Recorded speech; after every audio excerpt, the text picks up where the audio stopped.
Welcome to Conversations with Malik podcast show. We would like to thank everybody who tunes in and listens and watches this show. Check us on Instagram at ConWMalik.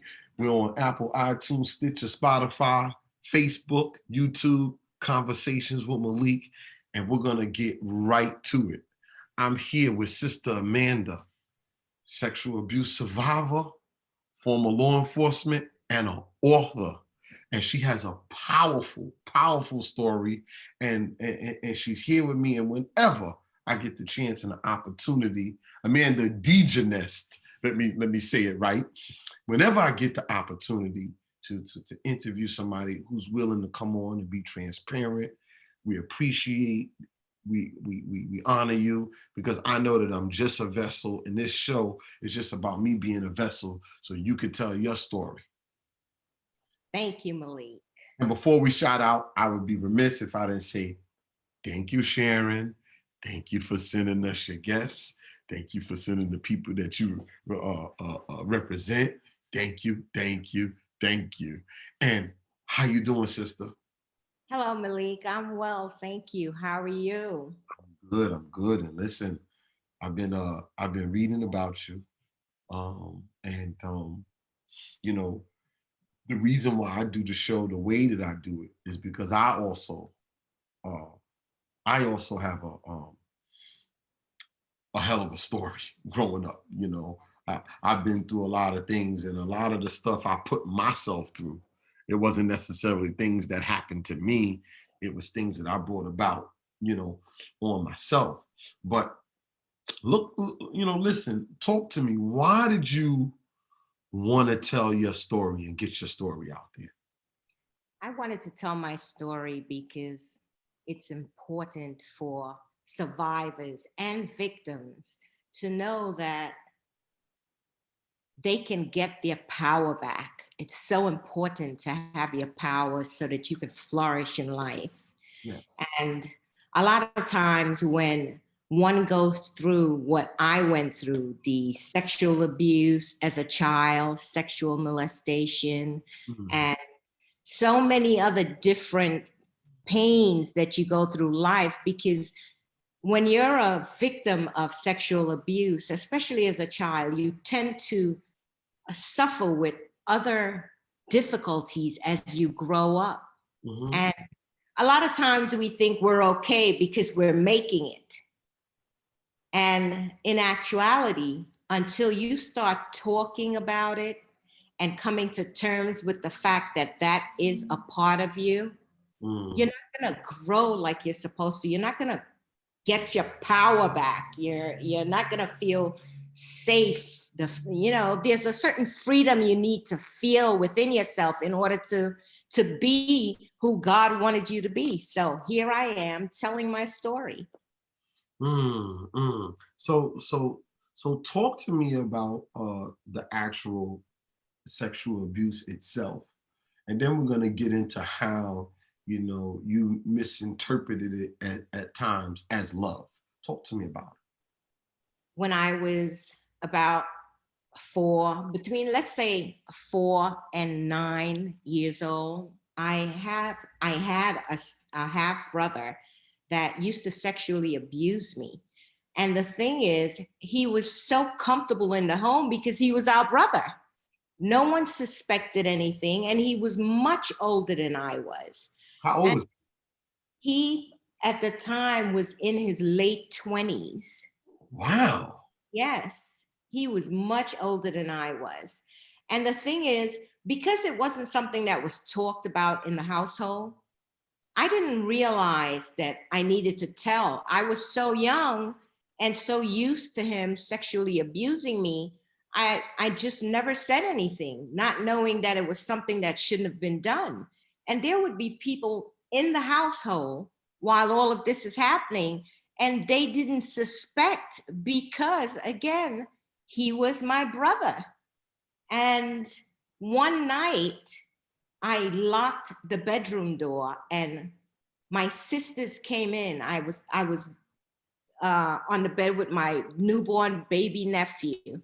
My sisters came and they were trying to get in and they were banging the door down. I finally opened it and they had to ask me, why did I lock the door? And that gave me reason to say why I locked the door. This is what he's doing to me. How old was you then? I must have been about 9. And it had been going on since 4, so for 5 years. Yes, approximately. I can't give you the No, exact I get it. I get it. point, but yeah, it was going on for a long time. So then when you said that, what did they say? They chased him out of the house, and he was no longer welcome there.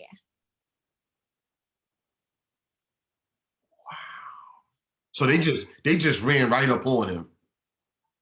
The thing is, he wasn't there at that moment when I told them. When I locked the door, it was because they went to a neighbor's house, and he came into the house with a knife, trying to unhook the door as I sat on the bed with the baby. Goodness gracious.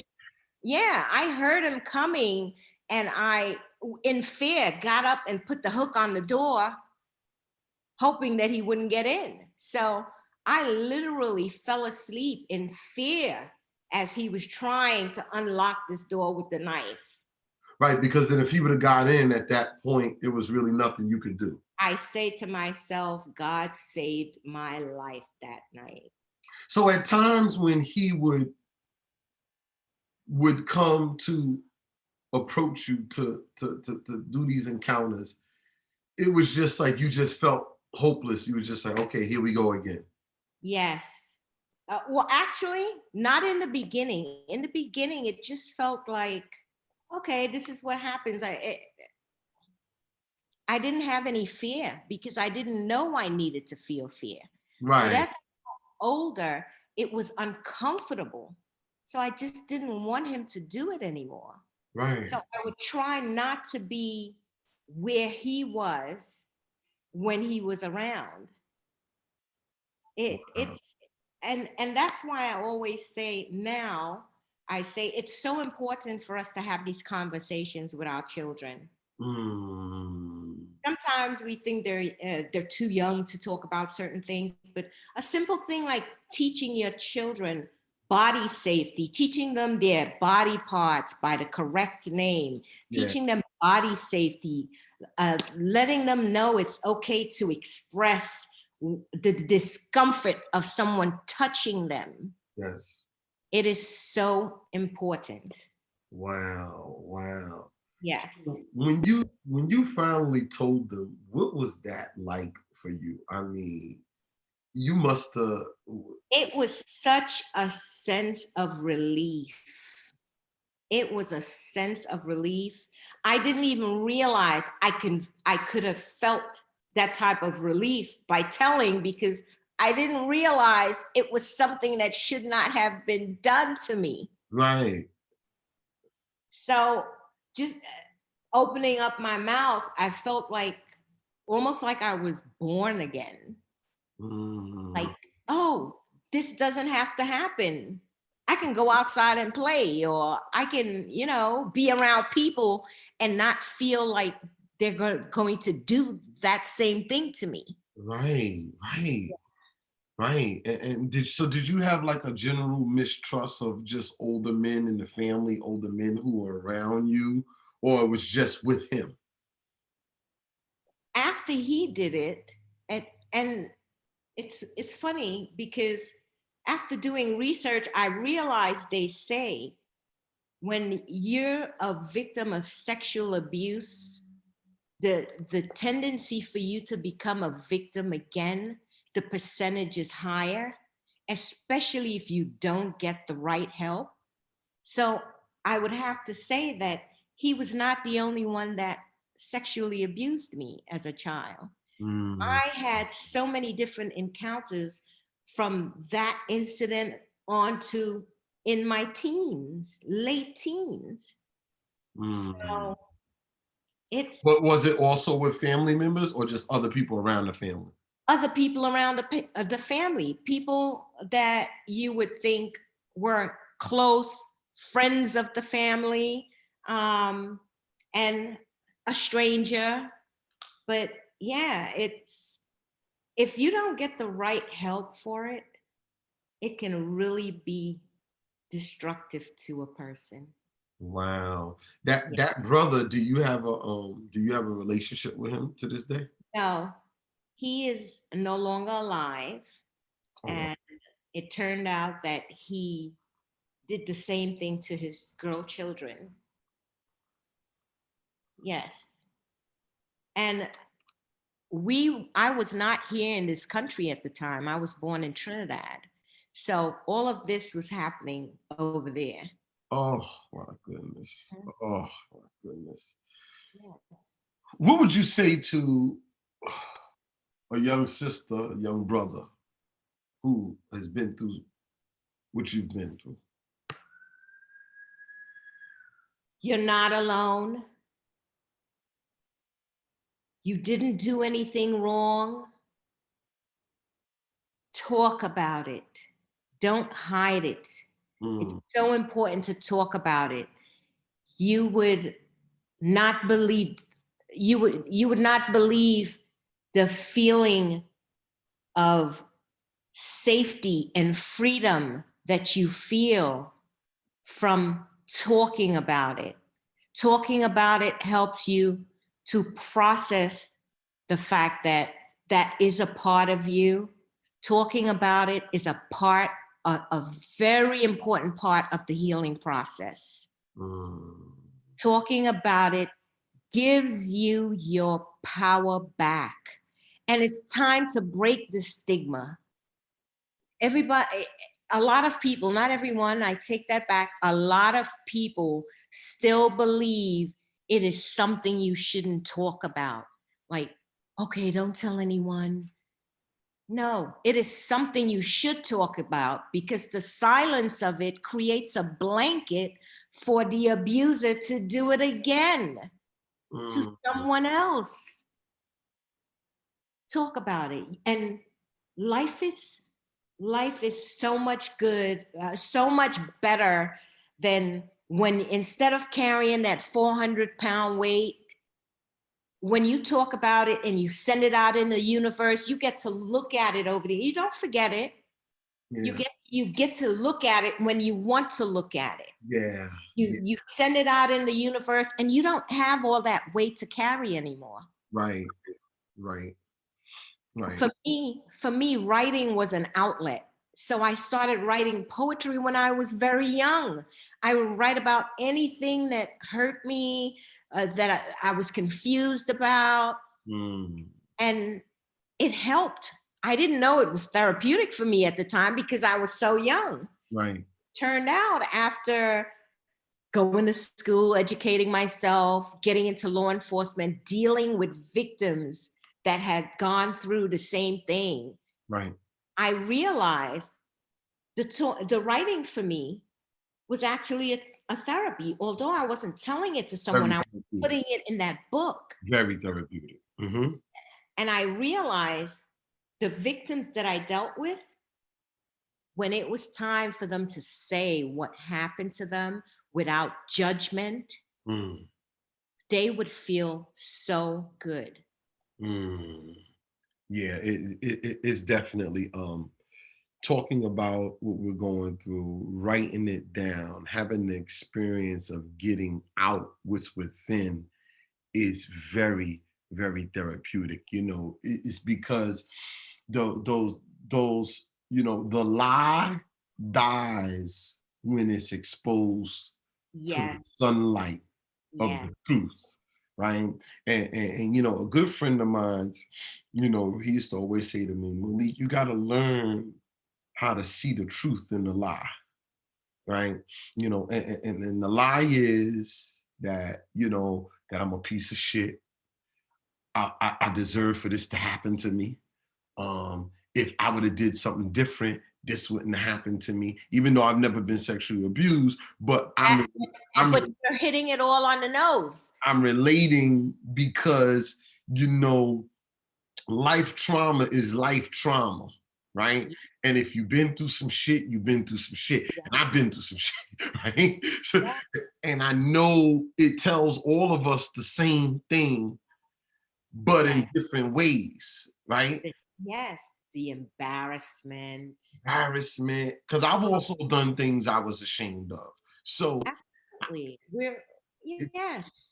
it tells us all the same thing. And Yeah, when we get it out there, um, we free ourselves that is from correct. the burden and the prison that we're in mentally, physically, and spiritually. You're then free to be that person that God wants you to be. There you go. And then we realize that there's other people like us, right? Exactly. We're And not alone. we're not alone. So then there's more freedom, right? So it's like peeling the onion, right? So Yes. so then we realize there's other people like us. Yes. Then not only that, we find people that are like us that are free, Yes. right? They're happy, and they'll stand on the side of a mountaintop and say what happened to them. Yes. They don't give a damn. Hence, that's why I wrote my book. I said, if writing this book is going to help even one person, that's it. Let's just publish it. Yeah, and the book is called I Am Power. I am, right? I am. Am. That's deep. Yes, it is. That's deep, Amanda. I am. Yes, it is. It's sort of a poetic reprieve for me, and a spiritual journey to be able to Yeah, tell it all. yeah, I said, okay, would you choose to hide your story because you're afraid to be ashamed? You're afraid to feel that embarrassment and that shame? yeah. Or would you like to publish your story so someone else can read it and they can see where you are in life, and they could possibly get beyond what I've done just by learning the secret of talking about who you are, what happened to you. These are anything in life that happens to us, good or bad, it's a part of our foundation. It is what makes us who we are meant to be. And this is me. So yes, I am is the name of the book. So I'm gonna say I am, and every time I say I am, I want you to I want you to give me something. I Okay. am, I am, Strong, I am, truth, I am, loved, I am, wonderful, I am. free.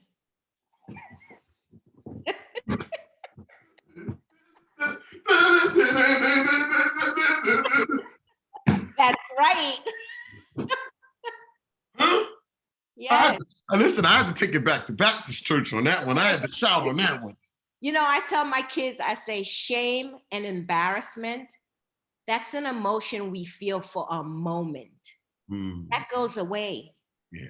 There is nothing that I wouldn't tell about myself and say, I'm not going to tell it because I'm too embarrassed.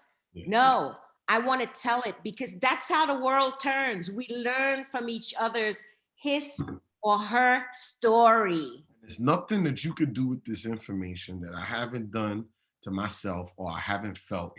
So kick rocks, right? And let me tell you something. I got a rule with myself. The rule is I give myself 24 hours to feel bad. If it's something big, I give myself those 24 hours. If Now, most of the times it's not big things that I'm going through these days. Okay. So I give myself 3 hours of pity time. The reason why I do the three, because the three is the triad, the Father, the Son, the Holy Ghost, Okay. things Okay. work, things work in threes, right? Mental, spiritual, physical, right? So when I fuck up, Uh-huh. I give myself 3 hours. So if it's 2 o'clock, I tell myself, nigga, or you can feel bad until 5. After 5, shake it off. Okay.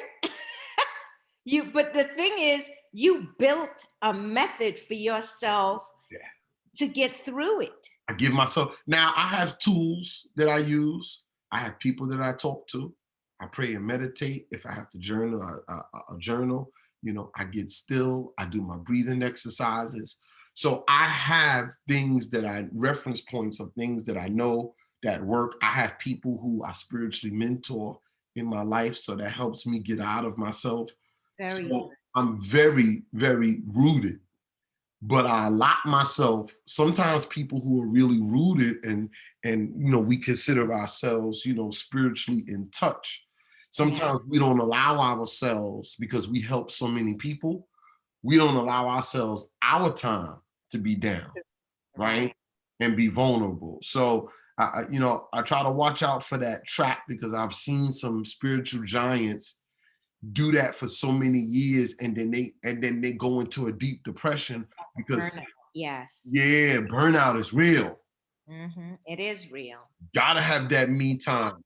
Yes, it's yeah. So real quick, so I would say I give myself my time, and after that, girl, it's like, okay, keep it moving, buddy. That's right. I do the same. I give myself a certain amount of time, and I say, no one can grieve for me. No one can tell me how to feel about this particular situation. I know I'm supposed to feel this way. You have to acknowledge your pain. Yeah. They say time heals all wounds. Time does not heal wounds unless you acknowledge the fact that you have a wound that needs healing. Ooh. So you have to acknowledge the fact that you're wounded and take care of that wound in order for time to help you heal it. Time doesn't just heal it. Yeah. So, okay. So in closing, Yes. I got a couple questions for you. Okay.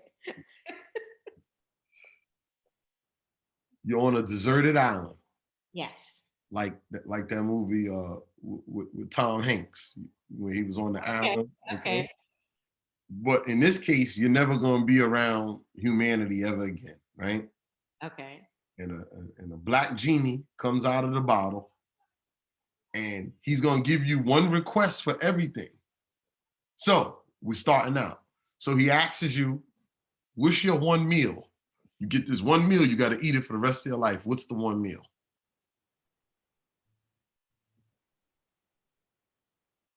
Lasagna. You look like a lasagna eating. Mine's is tacos, but yeah, okay. You get one drink, one non-alcoholic beverage. What is it? Water. One alcoholic beverage. What is it? You don't drink? Socially, but not enough to say I'd have one that I'd pick. No problem. Okay. You get one album. What would that album be? Mahalia Jackson.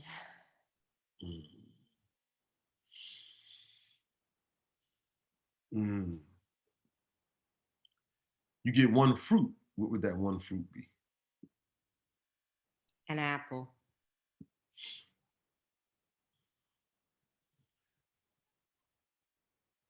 If this genie now is going to take back one sentence to humanity and say, I heard from Amanda, she gave me one sentence to give to the world, what would that one sentence be?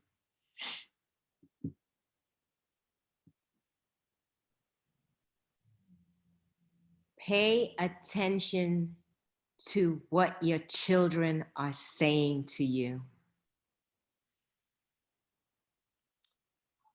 If you can go back and talk to 4-year-old Amanda what would you say to her? You're gonna be good. If you can go back and talk to 15-year-old Amanda, what would you say to her? You're going to be good. And in closing, give me one word to describe Amanda. What would that one word be?